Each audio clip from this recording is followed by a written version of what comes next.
Hey, welcome back to the DonBest.com studios. I'm Pat Williams. He's Monte Skates. We're talking NFL football, AFC West. The Denver Broncos hosting the Oakland Raiders right now on the Don Best screen. Denver 6.5, 48.5. Monte, I know it's just Wednesday, and this is an early look at this game.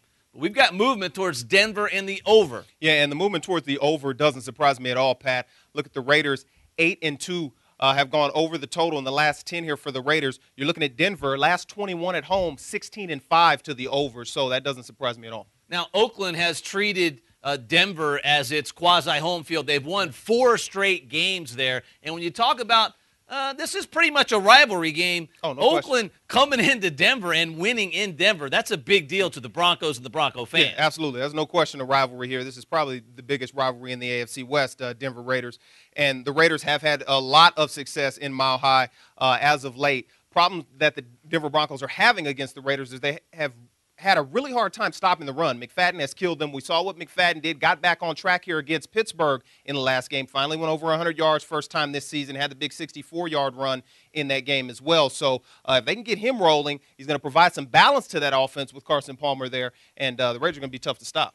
All right, so in the series, ATS, Oakland 4-1 in the last 5. In the last 5 meetings, they went over the posted total. It's really hard to draw anything from last year's contest because, that was the Tebow offense. They were running the spread option. They rushed for almost 299 yards they rushed for against Oakland in the last game. We got to really throw all that out the window. Yeah, no question about it, as well as the fact that you've got McGahee, who's questionable here for the Broncos with a rib injury. That will slow their run game as well if he's not in there. But obviously a different style of offense with Peyton Manning in there now. They're going to be looking to pass, obviously, a lot more. But the problem the Broncos are having, and a little bit of problem for this over here, is the Broncos are having a hard time getting started in games. Through 3 games, they've scored 5 points in the first quarter total. 2 of those obviously scored by the defense on a safety. So 3 points for the offense through 3 games in the first quarter is not going to get it done. When you look at it later in the game, fourth quarter for Peyton Manning and his Broncos, 17 points versus Pittsburgh, 14 points versus Atlanta, 14 points versus Houston in the fourth quarter. So it takes him a little while to get started. It seems like maybe it takes Peyton a little while to get that arm warmed up. Maybe he wants to get out there a little earlier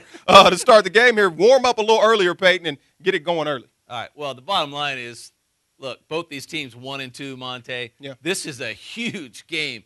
You definitely don't want to go 1-3. But in Denver's defense, Murderers Row, Pittsburgh, Atlanta, and Houston, 2 of those teams are undefeated on the season.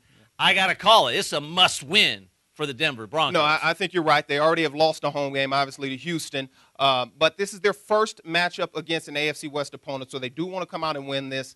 I like Denver at home. The 6.5 may be a bit much. I'm actually looking at the total there and liking it over. He's Monte Skates. I'm Pat Williams. Good luck on all of your selections Sunday NFL football. We'll see you right back here at DonBest.com.